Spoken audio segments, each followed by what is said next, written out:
Hey everyone, we are moving on to shutter speed, which is the second component to photography exposure. So here are the overarching outcomes that we all need to demonstrate. The ones highlighted in red are the ones that I need you guys to demonstrate in this particular assignment. All this stuff here, I don't expect you to read through right now, but please go on to D2L under photography exposure. This will be under shutter speed, and just so that you guys are aware of what I'm looking for with your assignments going forward. This video I will let you guys watch on your own. It gives you quite the demonstration for shutter speed.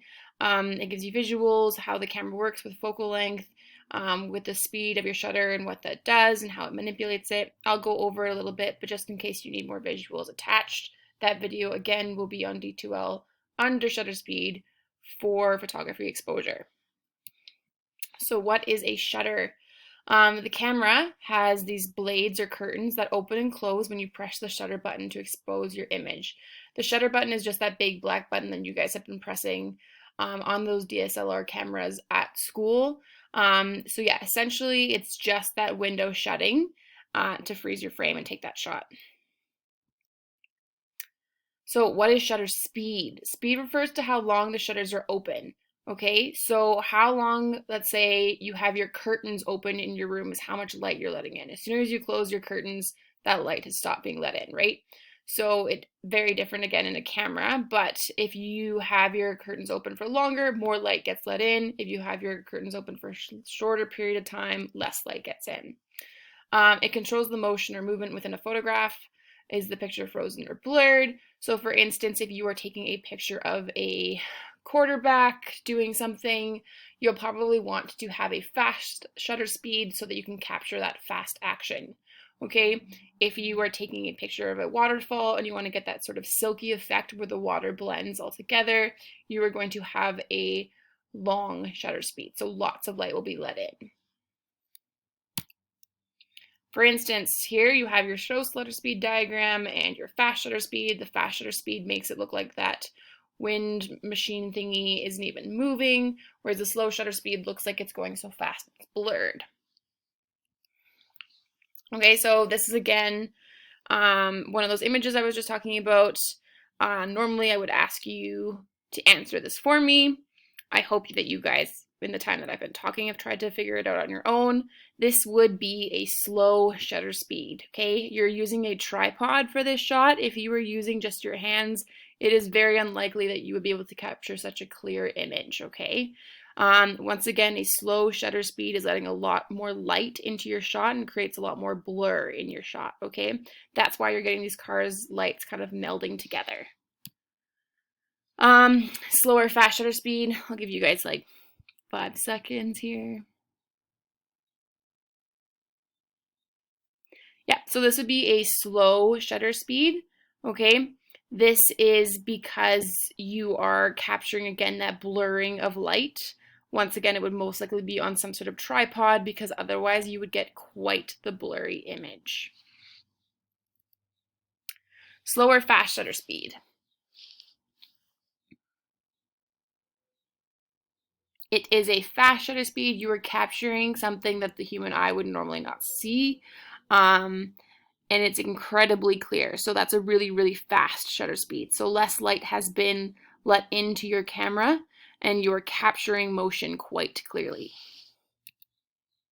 Okay, so when you're controlling shutter speed on one of your regular DSLR cameras, which I know you don't have at home right now, but if you did, you look on the dial of your camera for TV mode, which stands for time value mode. Okay, so before we were sent home or you guys were sent home, you were working in P mode, AV mode, and now we've worked to TV mode, which again is doing shutter speed priority mode.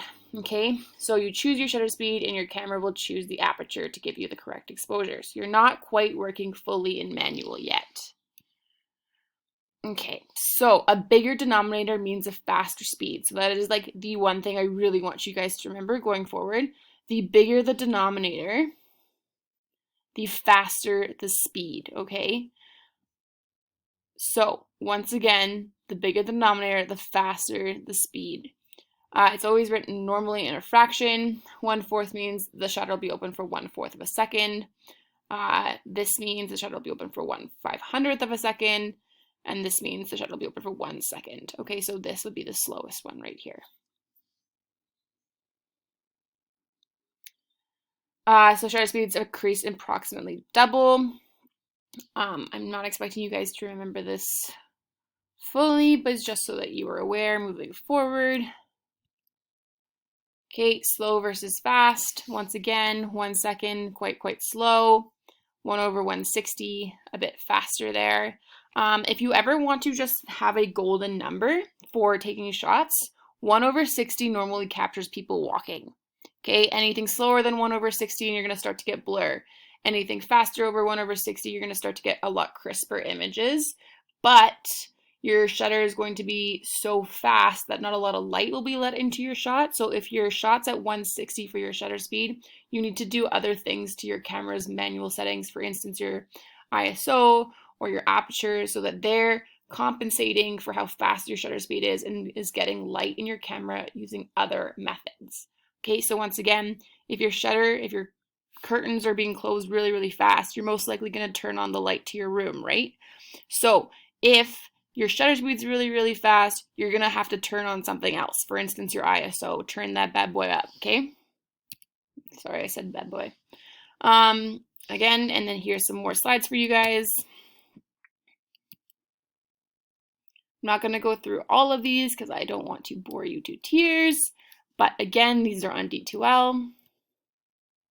And it's just sort of a guide for you guys to get more information. In Hargrave's class, which is the advanced photography teacher for next year, you guys will be doing a whole bunch of stuff like this. The Batman guy, it's called light painting. So yeah, so that would be a really cool project for you guys in the future. So here again, I'm just showing you guys where TV mode would normally be on a DSLR camera. Okay, yours might look a little different than this. Again, here I'm trying to explain to you, if you set a slow shutter speed in a bright light condition, you will get a white photo. Setting a fast shutter speed will make your images less blurry, but it will also make them darker, okay?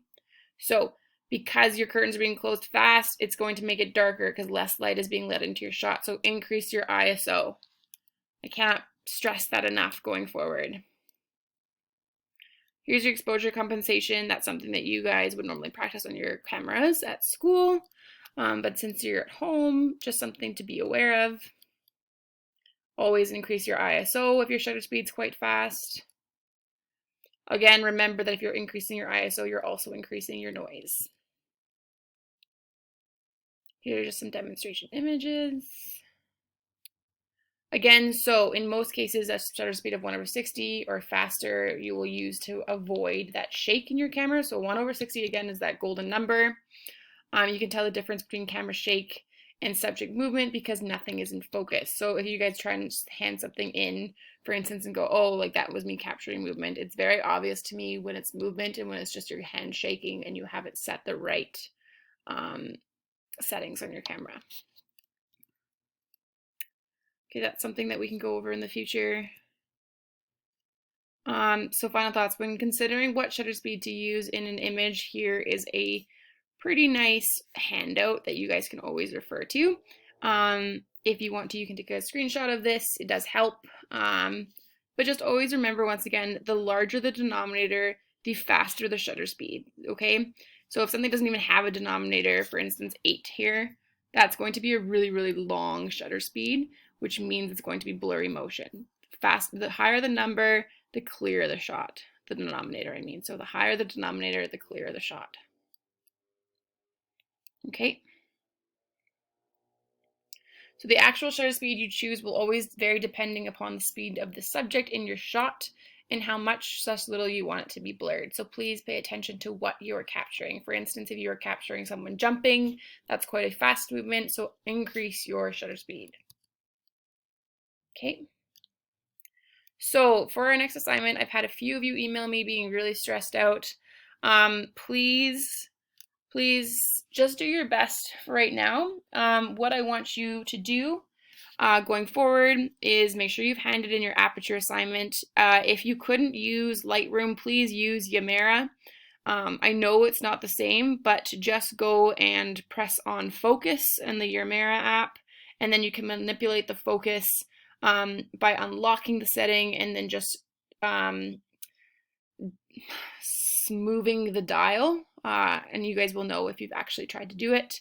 But moving on, for the shutter speed assignment, I'm going to show you guys that right now. And then please, please, please know that I know a lot of you, I'll be honest, sometimes I don't even watch full videos.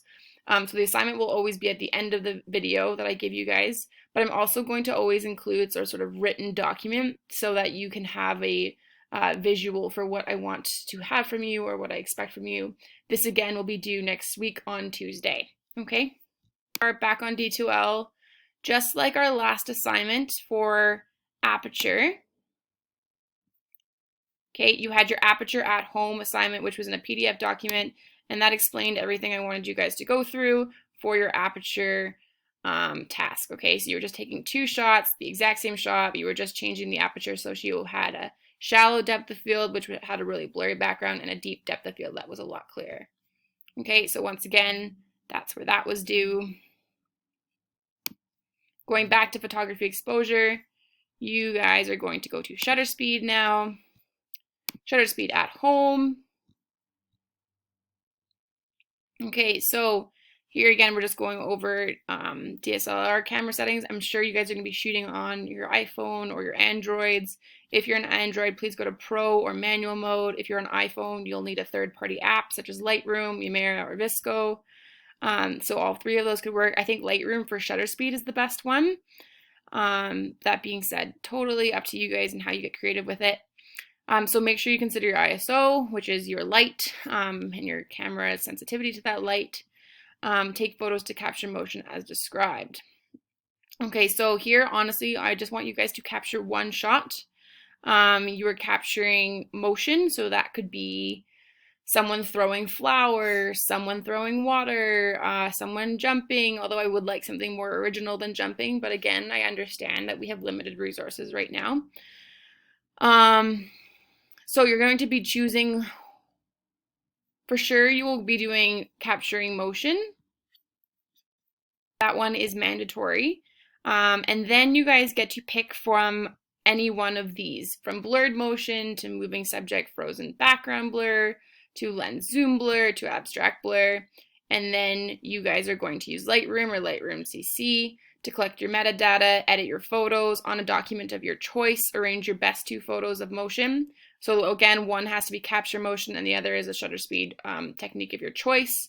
You're going to label your photos with the shutter speed technique you used, include all your metadata, write a brief description of how shutter speed settings capture motion differently, and then you'll submit your document to the appropriate assignment folder on D2L. So once again, 2 shots.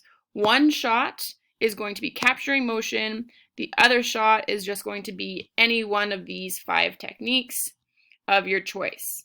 4 techniques of your choice. You cannot do 2 capture motions, okay? Then, when you're happy with those 2 shots, you put them on the document of your choice, you've described to me what shutter speed is, and you have concluded all your metadata. You're going to go back to assignments. You will see after at home aperture task, you will see at home shutter speed task number 2. Okay, you're going to hand that in. You'll notice I only have 8 aperture assignment right now. I hope that those are handed in shortly so I can start marking those, hand those in, and then wait for next week's lesson. Anyways, I hope everyone's doing well. And if you have any questions, once again, please email me. Have a great day. Bye.